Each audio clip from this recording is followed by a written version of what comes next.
Halo sobat, selamat datang kembali di channel Bulan Keempat yang penuh informatif. Bagaimana kabar kalian hari ini? Kami doakan semoga sehat selalu. Sejarah Rusia dan cikal bakal bangsa Rusia diawali dari bangsa Slav atau Slavia yang merupakan suku bangsa yang tergolong dalam kelompok India Eropa. Bangsa Slavia bermukim di wilayah utara yang kemungkinan tepatnya di wilayah Polandia saat ini, di mana mereka mungkin menjadi tetangga suku Got atau suku Butan yang merupakan suku yang berperang dengan Kekaisaran Romawi pada abad ketiga dan keempat Masehi dan kemudian memeluk Arianisme atau yang mempercayai Kristologi. Pada abad kelima dan keenam, suku Got terpecah menjadi Visigoth dan Ostrogoth dan menguasai daerah yang sekarang menjadi wilayah Italia, Spanyol, dan Portugal. Kembali ke bangsa Slavia pertama kali bergerak ke Eropa dari Asia Barat sekitar tahun 2000 sebelum Masehi pada masa yang hampir sama dengan perpindahan bangsa Yunani ke Latin. Bangsa Slavia di awal kemunculannya menganut ajaran paganisme atau kepercayaan pada roh-roh yang menghuni dunia. Kepercayaan itu diyakini oleh bangsa Slavia sangat lama sebelum akhirnya mengalami kristenisasi pada sekitaran abad ke-7 hingga abad ke-12 dan juga mengalami pengaruh Islam pada sekitaran abad ke-7. Dalam perkembangannya, Kristen Ortodok dan Katolik mendominasi bangsa Slavia.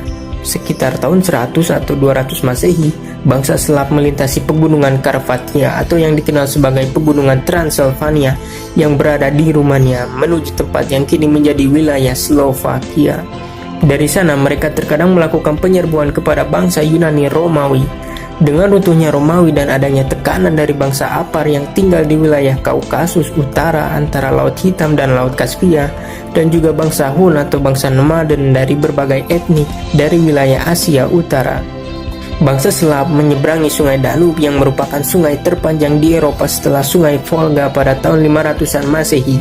Dan kemudian banyak dari mereka yang bermukim di wilayah Yunani dan wilayah Balkan yang pada saat ini merupakan wilayah Serbia, Kroasia, Kosovo, Bosnia, dan Albania. Di wilayah inilah mereka memerangi bangsa Romawi. Pada akhir 700-an dan awal 800-an, bangsa Slav menghalau serbuan Charlemagne atau biasa disebut sebagai Karel Agung yang merupakan raja dari kaum perang yang memerintah pada tahun 768 sampai 814 yang dianggap merupakan pendiri Kekaisaran Romawi Suci yang kekaisarannya berbatasan langsung dengan bagian barat wilayah Slavia. Charlemagne menawan banyak orang Slav dan membawa mereka ke Prancis sebagai budak, sehingga kata budak dalam bahasa Prancis adalah esclave yang diambil dari kata Slav. Bangsa Slav juga berhasil menangkap sejumlah orang Prancis dalam peperangan tersebut yang mereka jadikan budak juga. Bangsa Slav menyebut budak mereka sebagai rob atau rab yang merupakan akar kata untuk robot. Sebagian besar orang Slav terus tinggal di Eropa Timur, di mana mereka secara berangsur-angsur terbagi menjadi 3 kelompok utama dengan bahasa yang berbeda-beda, yaitu bangsa Slav Polandia di utara, bangsa Slav Balkan di selatan, dan Slav Rusia dari timur. Sebagian besar orang Slav Balkan pada akhirnya dikuasai oleh Kekaisaran Romawi, sementara bangsa Slav Polandia dan Slav Rusia berhasil mendirikan kekaisaran mereka sendiri. Semua kelompok Slav ini sebagian besar memeluk agama Kristen sebelum tahun 1300 Masehi. Nenek moyang orang Rusia modern pada saat ini adalah berasal dari suku Slavia yang rumah aslinya dianggap oleh beberapa pakar sebagai daerah berhutan di rawa pinus. Sejarah Rusia diawali dengan perpindahan bangsa-bangsa Skandinavia yang mendiami wilayah utara Eropa yang dikenal sebagai bangsa Varangia atau pada saat ini terdiri dari negara Finlandia, Islandia, Norwegia, Swedia, dan Denmark, yang dipimpin oleh tokoh semi-legendaris yaitu Rurik yang menyeberangi Laut Baltik yang terletak di wilayah utara Eropa serta pada tahun 862 Masehi memasuki kota Novgorod dan memerintah di sana.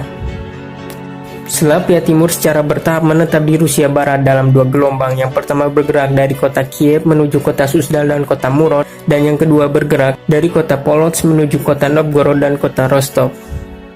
Novgorod merupakan kota terbesar keempat setelah kota Moskow. Sejak abad ke-7 dan seterusnya, Slavia Timur merupakan bagian terbesar dari populasi di Rusia Barat dan berasimilasi dengan penduduk asli Finno-Ugrik yang termasuk penduduk Meria, Moromian, dan Mechera. Bangsa Slavia kuno hidup secara berkelompok. Di antara mereka, ada yang mendapat gelar Knyaz atau pangeran yang berperan sebagai pemimpin orang-orang Slavia lainnya. Seorang knyaz harus bisa bertindak sebagai kepala pemerintahan di masa damai dan cakap dalam pertempuran saat menghadapi musuh yang datang.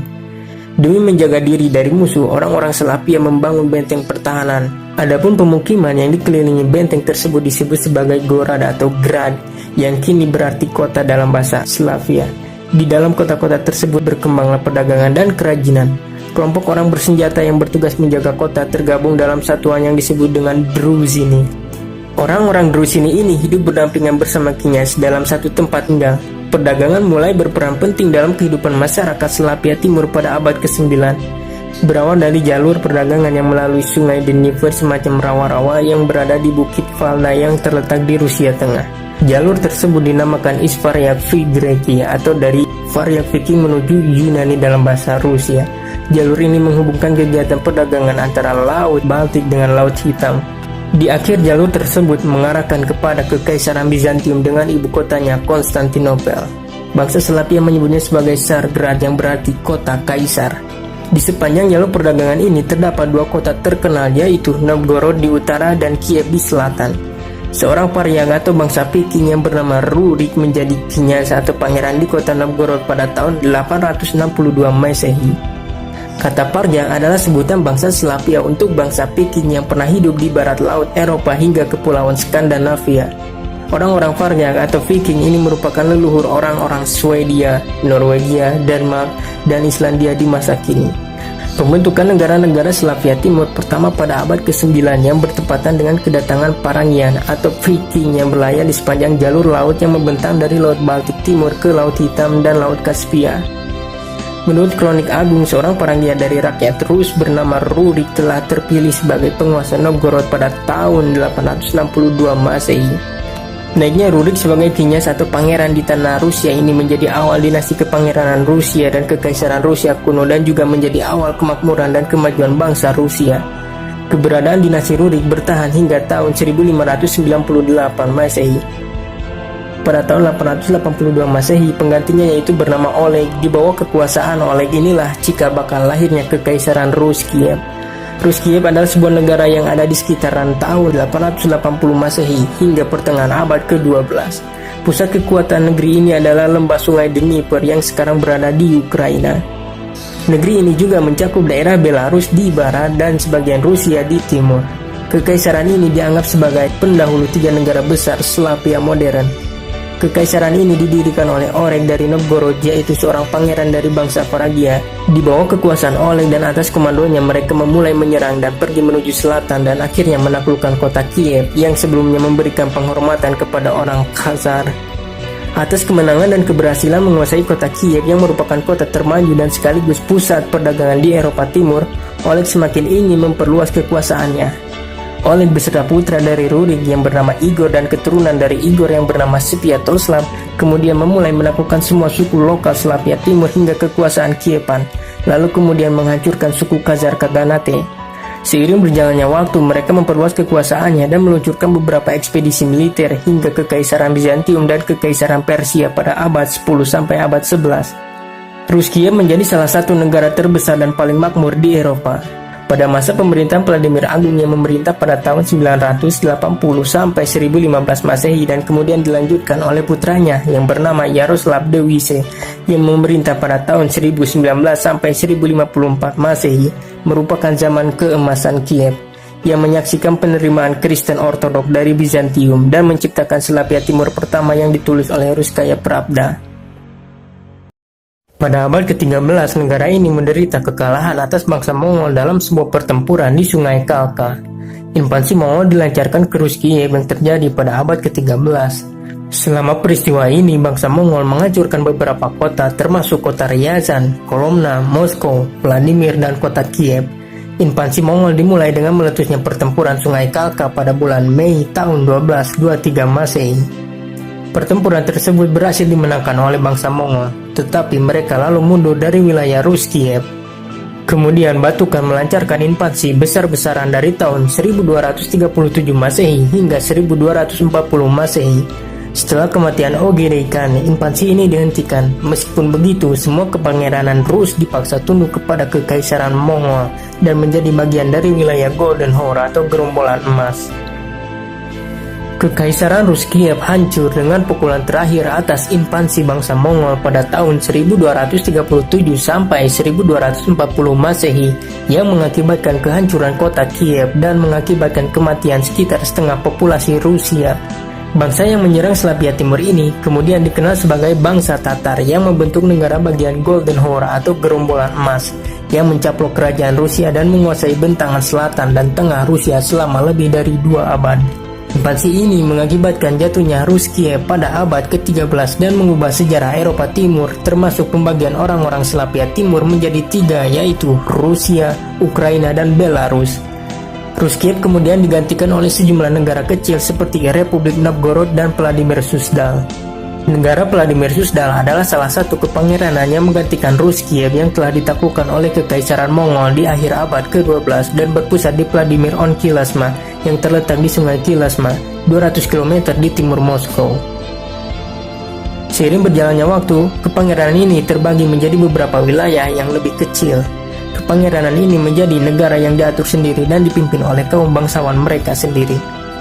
Vladimir Suzdal merupakan kota kecil dan masih di bawah kekuasaan Mongol Tatar setelah penaklukan Rus Kiev oleh Mongol. Dan dengan tekad mereka yang kuat yang ingin menyatukan kembali Rus Kiev, secara bertahap mereka berhasil menjadi kekuatan utama dalam proses penyatuan kembali dan perluasan tanah Rusia. Seiring berjalannya waktu, mereka menjadikan kota Moskow sebagai pengaruh yang kuat di Rusia Tengah pada awal abad ke-14. Dan dikenal sebagai Keharyapatian Moskwa yang semula negara kecil kini menjadi negara kuat dan besar. Di samping itu, negara yang bernama Republik Novgorod yang merupakan saingan dari Moskow telah berkembang dan menjadi sebuah pusat perdagangan bulu utama dan pelabuhan paling timur Liga Hansa atau sebuah aliansi ekonomi kota-kota perdagangan dan gilda perdagangannya yang mendominasi perdagangan di sepanjang pesisir Eropa Utara. Aliansi ini membentang dari Laut Baltik hingga Laut Utara dan daratan Eropa selama abad pertengahan akhir dan periode modern awal sekitar abad ke-13 sampai 17. Keharyapatian Moskow dipimpin oleh Pangeran Dmitri Donskoy dari Moskow dan dibantu oleh Gereja Ortodoks Rusia. Tentara Bersatu Kerajaan Rusia membuat kekalahan penting dari Mongol Tatar dalam pertempuran Kulikovo pada tanggal 8 September tahun 1380 Masehi di Kulikovo dekat Sungai Don. Moskow secara bertahap menyerap kerajaan-kerajaan sekitarnya, termasuk saingan-saingan yang sebelumnya kuat seperti Tver dan Novgorod. Pada masa Raja Ipan Agung III akhirnya melepaskan kendali dari kekuasaan gerombolan emas atau Golden Horde Mongol Tatar dan mengkonsolidasi seluruh Rusia Tengah dan Utara di bawah kekuasaan Moskow. Dia juga orang pertama yang menyandang gelar Pangeran Agung seluruh Rusia. Setelah jatuhnya Konstantinopel pada tahun 1453 oleh Kekaisaran Ottoman di bawah perintah Sultan Mehmed II, Moskow telah mengklaim mengendalikan Kekaisaran Romawi Timur dan kemudian Raja Ivan III menikahi Sofia Palailogina, yaitu keponakan dari Kaisar Bizantium terakhir yang bernama Konstantinus XI. Lambang elang berkepala 2 dijadikan oleh Ivan III sebagai lambangnya sejak pernikahan dengan putri Bizantium, yaitu Sofia Palailogina pada tanggal 2 November tahun 1472 Masehi, yang pamannya Konstantinus XI Palailogos adalah kaisar terakhir Bizantium. Elang berkepala 2 adalah lambang Kekaisaran Bizantium yang melambangkan wilayah yang membentang dari barat dan timur. Dalam aspek lain melambangkan persatuan antara negara dengan gereja ortodoks yang kemudian menjadikan elang berkepala 2 Bizantium menjadi miliknya, yaitu Ivan III, dan menjadikan cikal bakal lambang Kekaisaran Rusia. Setelah jatuhnya Konstantinopel ke tangan Turki Anatolia pada tahun 1453 Masehi, Ivan III dan pewarisnya menganggap Moskow sebagai benteng terakhir iman Kristen Ortodoks sekaligus sebagai Kekaisaran Romawi terakhir. Sehingga muncul julukan Roma ketiga untuk Moskow dan seluruh Kekaisaran Rusia. Pada tahun 1497 lambang elang berkepala 2 ini memproklamasikan kedaulatan Rusia setara dengan Kekaisaran Romawi, sehingga pewarisnya selalu mengklaim sebagai pewaris tradisi Kristen Romawi. Bukti tertua elang berkepala 2 sebagai lambang resmi Rusia adalah lambang Pangeran Agung Rusia pada tahun 1497 Masehi. Di saat yang hampir sama, gambar elang berkepala 2 keemasan dapat ditemukan di atas latar merah muncul di dinding tembok istana di Kremlin, Rusia. Kesaran Rusia terus berlanjut dan mengepakkan sayapnya dalam perkembangan gagasan Roma ketiga. Adipati Agung Ivan keempat yang mengerikan, yaitu anak dari Vasilis III yang merupakan Pangeran Agung Moskow dan penguasa seluruh Rusia sejak tahun 1533, secara resmi dinobatkan sebagai Tsar pertama Rusia pada tahun 1547 Masehi. Tsar mengumumkan kode hukum baru pada tahun 1550, mendirikan Badan Perwakilan Feodal Rusia pertama yaitu Zemsky Sobor, dan memperkenalkan swaklola lokal ke daerah pedesaan. Selama masa pemerintahan yang panjang, Ivan the Terrible atau Ivan yang mengerikan hampir menggandakan wilayah Rusia yang sudah besar dengan mencapok 3 khanat Tatar yang merupakan bagian dari gerombolan emas yang hancur, yaitu Kazan dan Astrakhan di sepanjang Sungai Volga dan ke kanan Siberia di barat daya Siberia. Dengan demikian, pada akhir abad ke-16, Rusia berubah menjadi negara multi-etnis, multi-denominasional, dan lintas benua. Pada masa krisis Rusia, kematian putra Ivan menandai berakhirnya dinasti Rurik kuno pada tahun 1598 dan ditambah dengan bencana kelaparan pada tahun 1601 dan 1603 yang merupakan bencana kelaparan terburuk sepanjang sejarah Rusia yang menyebabkan perang saudara. Aturan yang berpura-pura dan intervensi asing selama masa kekacauan di awal abad 17, negara persemakmuran Polandia-Lituania berhasil menduduki bagian dari Rusia, termasuk Moskow. Pada tahun 1612, Polandia dipaksa mundur oleh Korps Relawan Rusia yang dipimpin oleh 2 pahlawan nasional yang merupakan pedagang Kuzma Milin dan Pangeran Dmitri Pozharsky. Negara kini mulai pemulihan bertahap dari krisis.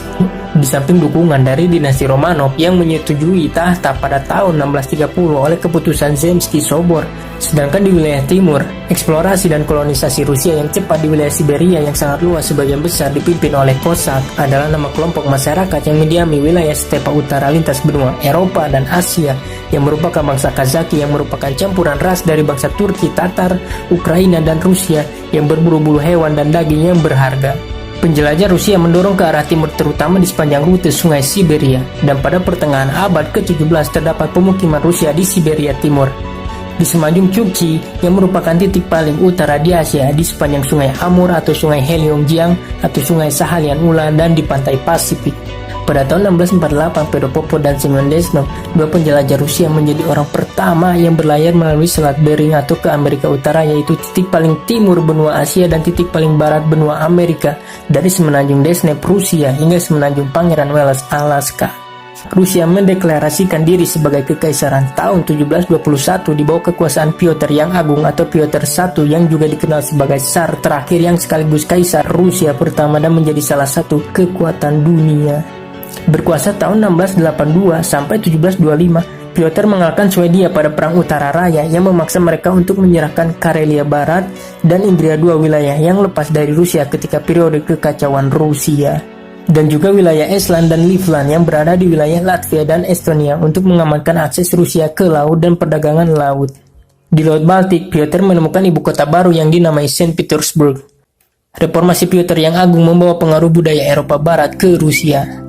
Anak Piotr I yang bernama Yelizaveta yang berkuasa pada tahun 1741 hingga 1762 yang membuat Rusia ikut dalam perang 7 tahun, yaitu perang yang dipicu oleh persaingan antara Britania Raya dan Wangsa Bourbon atau raja-raja Prancis, Spanyol, Italia, dan Navarra selama tahun 1756 hingga 1763. Pada perang ini, Rusia menganeksasi Prurusia Timur dan bahkan merebut kota Berlin. Namun setelah kematian Yelizaveta, daerah ini dikembalikan ke kerajaan pro-Rusia oleh Piotr III dari Rusia yang pro-Rusia. Yekaterina II yang Agung yang memerintah pada tahun 1762 sampai 1796 memimpin pada zaman pencerahan Rusia atau zaman keemasan Rusia pada abad ke-18. Ia menambahkan kontrol politik Rusia di seluruh persemakmuran Polandia, Lituania, dan menggabungkan semua teritori Rusia ketika pemisahan Polandia, mendorong batas Rusia ke Eropa Tengah. Di selatan, setelah berhasil meraih kemenangan pada Perang Russo-Turki melawan Kesultanan Utsmaniyah, Yekaterina menambahkan batas Rusia sampai ke Laut Hitam, kemudian mengalahkan ke kanan Crimea atau negara Turko-Mongol dan pasal Kesultanan Ottoman yang merupakan bagian gerombolan emas atau Golden Horde. Berikutnya, setelah menang melawan dinasti Khazar atau sebutan umum dari kerajaan Iran pada Perang Russo-Persia di pertengahan abad ke-19, Rusia juga menambahkan daerah kekuasaannya di Transkaukasia dan Kaukasus Utara, memaksa wilayah-wilayah yang saat ini menjadi wilayah Georgia, Dagestan, Azerbaijan, dan Armenia bergabung dengan Rusia. Pada tahun 1801 hingga 1825, Alexander I mengambil Finlandia dari kerajaan Swedia. Dan pada tahun 1809, ia mengambil Besarabia yang berada di bagian timur Moldavia dari Utsmaniyah pada tahun 1812. Pada waktu yang sama, Rusia mengkolonisasi Alaska dan bahkan mendirikan kota di California seperti Port Ross. Pada tahun 1820, ekspedisi Rusia menemukan benua Antartika. Hari demi hari, tahun demi tahun terus berlanjut, Rusia dipaksa untuk melawan Prancis bersama dengan aliansinya dengan beberapa negara Eropa. Rusia berperang melawan Napoleon dan pasukannya. Namun invasi Prancis ke Rusia pada masa kejayaan Napoleon pada tahun 1812 membawa kegagalan total bagi Prancis. Kombinasi perlawanan sengit dari Rusia ditambah cuaca dingin yang menusuk ketika musim dingin membuat 95% pasukan Pan-Eropa Grande Army tewas dipimpin oleh Mikhail Kutuzov dan Barclay de Tolly. Pasukan Rusia berhasil mengusir Napoleon dari negara itu dan memicu melalui Eropa dalam Perang Koalisi ke-6 yang berlangsung pada tahun 1812 hingga 1814. Di antaranya adalah Prurusia, Austria, Rusia, Britania Raya, Portugal, Swedia, Spanyol, dan sejumlah negara-negara Jerman yang kemudian berhasil membuat Napoleon diasingkan ke Pulau Elba pada tanggal 4 Mei 1814. Alexander I mewakili delegasi Rusia pada Kongres Wina yang diadakan di Austria pada tanggal 1 September 1814 hingga 9 Juni 1815 yang mendefinisikan peta Eropa pasca Napoleon. Di akhir periode rejim konservatif Nikolai I pada tahun 1825 hingga 1855, periode kejayaan Rusia di Eropa terganggu akibat kekalahan perang di Crimea yang terjadi antara Kekaisaran Rusia melawan pasukan koalisi dari Prancis, Britania Raya, dan Kesultanan Turki Ottoman serta Kerajaan Sardinia. Di samping itu, antara tahun 1847 dan 1851, sekitar 1 juta orang meninggal akibat kolera di Asia. Penerus Nikolai yaitu Alexander II yang dikenal dengan Alexander Sang Pembebas. Selain ia sebagai Kaisar Rusia, ia juga merupakan Raja Agung Polandia dan Pangeran Agung Finlandia yang berkuasa pada tahun 1855 hingga 1881 yang melakukan perubahan signifikan di negara ini. Di antaranya, reformasi emansipasi tahun 1861. Reformasi besar ini menggerakkan industrial dari modernisasi tentara Rusia yang kemudian berhasil membebaskan Bulgaria dari Kesultanan Utsmania pada Perang Russo-Turki tahun 1877 hingga 1878. Pada akhir abad ke-19, mulai muncul pergerakan sosialis di Rusia. Alexander II dibunuh teroris pada tahun 1881. Kemudian dilanjutkan oleh anaknya Alexander III atau dikenal dengan Alexander Sang Pendamai. Ia juga merupakan Raja Agung Polandia dan Pangeran Agung Finlandia yang memimpin selama tahun 1881 hingga 1894. Ia dianggap kurang liberal namun senang dengan perdamaian. Kaisar Rusia terakhir yang bernama Nikolai II atau dikenal dengan nama Nicholas yang memimpin antara tahun 1894 hingga 1917 merupakan Tsar terakhir Rusia yang mendukung politik damai namun tak dapat mencegah revolusi Rusia tahun 1905 yang bermula dipicu oleh kegagalan pada Perang Russo-Jepang yang memperebutkan wilayah Port Arthur dan Jazirah Liaodong di Korea dan Manchuria. Pemicu lain adalah insiden demonstrasi yang dikenal sebagai Minggu Berdarah yang terjadi pada tanggal 9 Januari 1905 di kota Saint Petersburg. Pemberontakan berhasil diredam, namun pemerintah dipaksa untuk melakukan reformasi besar-besaran, diantaranya memberikan kebebasan berpendapat dan kebebasan berkumpul, legalisasi partai politik, dan pembentukan badan legislatif terpilih Duma Kekaisaran Rusia. Antara tahun 1906 dan 1914 reformasi agraria, Stolypin mendorong migrasi petani dan pendudukan besar-besaran ke Siberia. Lebih dari 4 juta orang tiba di kawasan ini. Pada tahun 1914, Rusia terpaksa turut serta dalam Perang Dunia I sebagai respon atas deklarasi Perang Austria-Hungaria pada Serbia yang merupakan sekutu dari Rusia. Rusia ikut berperang di beberapa front meski terpisah dari sekutu Triple Entente mereka. Pada tahun 1916, Brusilov ofensif dari tentara Rusia hampir menghancurkan militer Austria-Hungaria. Namun ketidakpercayaan publik yang besar ditambah meningkatnya biaya perang yang pada akhirnya banyak pasukan terbunuh dan pada akhirnya rumor korupsi mendorong revolusi Rusia pada tahun 1917. Revolusi Februari memaksa Nikolai II turun tahta. Ia dan keluarganya dipenjara dan akhirnya dieksekusi di Yekaterinburg pada masa perang saudara Rusia. Kekuasaan monarki digantikan oleh koalisi partai politik yang menamakan dirinya pemerintah proporsional. Selain pemerintah proporsional, sekelompok sosialis mendirikan kelompok tersendiri yang disebut Petrograd Soviet, menyatukan kekuatan melalui dewan yang dipilih secara demokratis, yang disebut Soviet. Pemerintah yang baru hanya memperparah krisis negara itu dan bukan menyelesaikannya. Akhirnya, Revolusi Oktober yang dipimpin oleh pemimpin Bolshevik, yakni Vladimir Lenin, mendepak pemerintah provisional dan kekuasaan jatuh ke kekuasaan Soviet, yang kemudian mendirikan negara sosialis pertama di dunia. Uni Soviet secara resmi telah berdiri pada bulan Desember 1922 yang dipimpin oleh Vladimir Lenin.